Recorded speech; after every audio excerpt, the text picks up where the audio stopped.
मार्च करने का उद्देश्य है। बांग्लादेश के हिंदुओं के ऊपर जिस तरह अत्याचार हो रहा है, उनके घर लूटे जा रहे हैं, उनकी बेटियों की मंडी लगाई जा रही है, उनकी लाशों को टांगा जा रहा है, उनके घर दुकानें सब लूटी जा रही हैं। संतों के चित्त में आक्रोश है।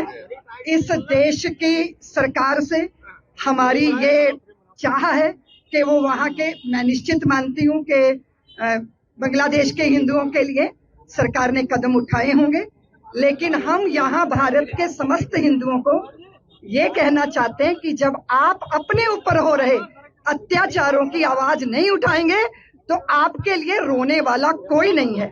इसलिए हम अहिंसा का पाठ पढ़ते हुए ये भूल गए कि हम भेड़ियों के साथ हैं, और भेड़ियों के साथ अहिंसा के व्यवहार से हम जिंदा रह नहीं सकते। इसलिए हमारी अस्मिता, हमारा सम्मान, हमारे संप्रभुता और इस देश की भी अखंडता और पूरे विश्व के अंदर जो हिंदू हैं, अभी यहाँ पे घोष लगा रहे हैं कि हम सब हिंदू एक है। बांग्लादेश के हिंदू की पीड़ा हमारी पीड़ा है। हमने ये पीड़ा पहले भी झेली थी। कश्मीर के जब कश्मीरी हिंदुओं के ऊपर अत्याचार हुए, उस समय हम मौन रहे, और उस मौन का दुष्परिणाम क्या हुआ कि वो क्षेत्र हिंदुओं से खाली करा दिया गया।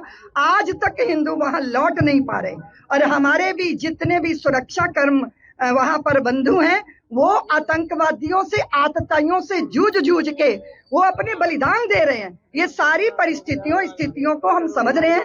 संतों ने आज ये आह्वान किया है हिंदू समाज का कि वो भगवान कृष्ण को बांसुरी बजाते हुए, मक्खन खाते हुए, लड्डू गोपाल की पूजा बहुत करते हैं, लेकिन अब समय आ गया है श्री कृष्ण के सुदर्शन चक्रधारी रूप का स्मरण करने का हृदय आ गया। और याद रखना होगा कि अपने कान्हा को विषधर का शीश कुचलना आता है, बजरंगी को अंशुमान की आग निगलना आता है, हम चंडी को नरमुंडों की माल चढ़ाया करते हैं, और कान्हा की बंसी को रण में जहर उगलना आता है। इसलिए अपनी वीरता को जागृत करो हिंदुओं, संगठित हो जाओ हिंदुओं, सरकारों पर दबाव बनाओ। हमारी पुत्रियां, हमारी बेटियां, हमारे व्यापार या हमारे जिस भी तरह का अस्तित्व है उसकी रक्षा होनी चाहिए, लेकिन इसकी गारंटी कौन देगा?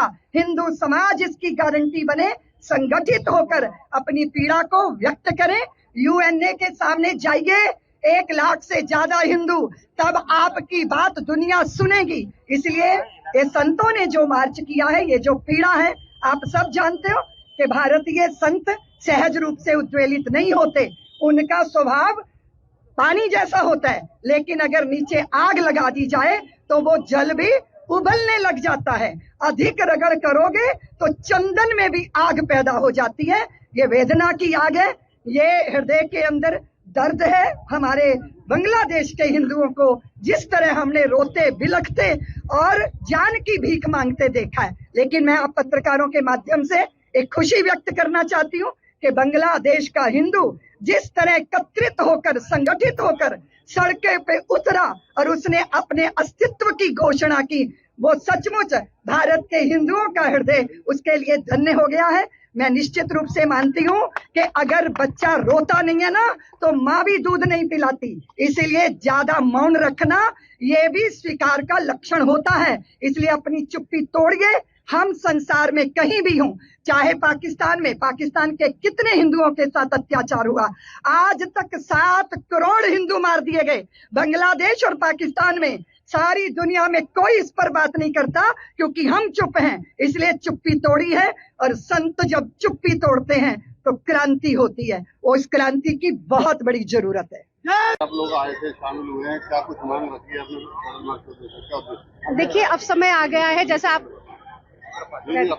आप चारों ओर देख रहे हैं, आज बांग्लादेश की जो स्थिति है और भी अन्य देशों में ऐसा अत्याचार हो रहा है, तो अब वह समय है कि हम सब जागे और हम सब आगे बढ़े। अब हिंदू जाग ही चुका है। आज आपने इस संगठन यात्रा से आप सभी तक एक मैसेज पहुंचा होगा, और मैं इस यात्रा के माध्यम से हमारे माननीय प्रधानमंत्री जी, हमारे मुख्यमंत्री जी के तक भी अपनी एकता का ये प्रतीक और ये संदेश देना चाहेंगे कि वे हर प्रकार से जैसे देश की रक्षा के लिए अपने कर्तव्य को निभा रहे हैं, हम सब उनके साथ हैं।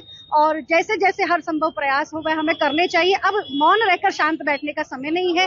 विशेष रूप से कथाओं के माध्यम से भी अपने सनातन आर्य वैदिक वैष्णव महापरंपरा का हमें सभी को निर्वहन करना है, अपने धर्म की रक्षा के लिए लड़ना है। आज चारों ओर यही कहा जा रहा है कि भैया हिंदू हिंसक, हिंदुस्तान में यदि हिंदू को हिंसक बोला जाएगा तो मेरी समझ में नहीं आता कि जो स्त्रियों के साथ इतना अत्याचार हो रहा है वो हिंसा नहीं है तो वो क्या है। ठीक है, यदि हमें हिंसक कहा जाएगा अपने धर्म की रक्षा के लिए, अपने परिवार की रक्षा के लिए, देश की रक्षा के लिए, अपने राष्ट्र, अपने कर्तव्य को निभाते हुए यदि हिंसा हो रही है तो आप समझिए कि आपका धर्म क्या कह रहा है। आपके साथ शस्त्र की बात हुई है, शस्त्र उठाने देंगे, परहेज नहीं करेंगे? बिल्कुल नहीं करेंगे। जैसे हमारे सभी देवी देवताओं को आप दर्शन करते हैं, भगवान श्री राम जिनके हाथ में धनुष है, श्री कृष्ण है, बांसुरी है और एक हाथ में सुदर्शन चक्र है। तो अब वह समय आ गया है कि हम सब देश की नारियां अपने संतान को अब अपने कर्म के प्रति जागृत बनाए, वीरता जोश उनके हृदय में भरे और सभी युवा वर्ग है वह भी आगे आए और अपने अपने कर्तव्यों को समझे। और अब शस्त्र से भी हम पीछे नहीं हटेंगे इस मैसेज के साथ में कि हम सबको अब एक होकर के रहना है और इसे समझना चाहिए। सीधा सीधा उद्देश्य है, हमारी भारत सरकार को कार्यवाही करनी पड़ेगी, तुरंत कार्यवाही करें, जैसे भी करें, अंतर्राष्ट्रीय दबाव बनाएं। यूएनओ में पाकिस्तान छोटी छोटी बात को लेकर, कश्मीर के मुद्दे को लेकर जब बार बार पहुंच जाता है तो हम बांग्लादेश के मुद्दे को लेकर क्या यूएनओ में नहीं जा सकते? ये बात संयुक्त राष्ट्र संघ में उठनी पड़ेगी। आज यूरोप खामोश है, आज अमेरिका मौन है क्योंकि हिंदू सड़क पर नहीं है। आज हिंदू वृंदावन जो कि हिंदुओं का मुख्यालय वेटिकन सिटी है, यहाँ से सड़क पर संत और आम सामाजिक व्यक्ति जो उपस्थित हुआ है उसने ये संदेश दिया है कि जल्दी से संयुक्त राष्ट्र संघ को कार्यवाही करनी होगी और इसके लिए पहल हमारी भारत सरकार को करनी होगी। और अगर इस तरह बांग्लादेश में हिंदुओं पर अत्याचार होंगे तो ध्यान रखिए क्रिया की प्रतिक्रिया भी हो सकती है। हिंदू बहुत शांत है, सहिष्णु है, लेकिन हिंदू कायर नहीं है। हिंदू ने किसी तरह से कायरता का वेश नहीं पहना। हमारे तो सब ठाकुर शस्त्र धारण करने वाले हैं, हम शस्त्र नहीं उठाते हैं, लेकिन हम शास्त्रों के द्वारा भी वो काम कर सकते हैं जो शस्त्रों के द्वारा नहीं होगा। तुरंत सरकार को कार्यवाही करनी चाहिए और बांग्लादेश में हमारी हिंदू बहन बेटियों की और हिंदुओं की रक्षा करनी ही चाहिए। बांग्लादेश में